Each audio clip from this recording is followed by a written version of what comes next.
పెరిగిన భారత్ చైనా వాణిజ్యం. వర్ధమాన దేశాల మధ్య ముఖ్యంగా భారత్ చైనాల మధ్య 2024 నాలుగో త్రైమాసికంలో సగటు కన్నా ఎక్కువగా వాణిజ్యం జరిగిందని ఐక్యరాజ్యసమితి వాణిజ్యం అభివృద్ధి సంస్థ నివేదిక వెల్లడించింది. అయితే రానున్న త్రైమాసికాల్లో ప్రపంచం ఆర్థిక మందగతిని చూడవచ్చని హెచ్చరించింది. 2024 అంతర్జాతీయ వాణిజ్యం $1,20,000 కోట్ల మేరకు పెరిగి $33 లక్షల కోట్ల చేరిందని, సర్వీసుల వాణిజ్యం 9%, సరుకుల వాణిజ్యం 2% పెరిగాయని ఆంక్టాగ్ వివరించింది. సంపన్న దేశాల మధ్య వాణిజ్యం తగ్గిపోగా భారత్ చైనా మధ్య మాత్రం పెరిగిందని తెలిపింది.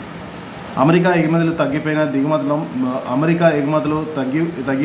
దిగుమతులు మాత్రం పెరిగాయి.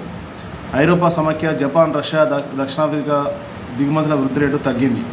భారతదేశ వార్షిక ఎగుమతుల వృద్ధి రేటు 2%. 2024 నాలుగో త్రైమాసికంలో భారత్ దక్షిణాఫ్రికాల సర్వీస్ వాణిజ్యం గణనీయంగా వృద్ధి రేటు సాధించింది.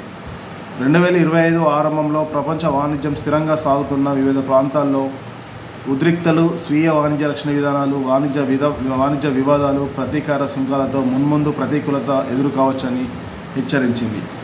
అమెరికా వాణిజ్య విధానంలో మార్పులు దీనికి కారణం కావచ్చు. అయితే 2025 ద్రవ్యోల్బణ రేటు తగ్గుముఖం పట్టే అవకాశం ఉంది. అలాగే చైనా ఆశించిన ప్రకారం 5% జీడీపీ వృద్ధి రేటును అందుకోవచ్చు. ఈ రెండు పరిణామాలతో అంతర్జాతీయ వాణిజ్యం కొంత పుంజుకోవచ్చని ఆంక్టాగ్ తెలిపారు.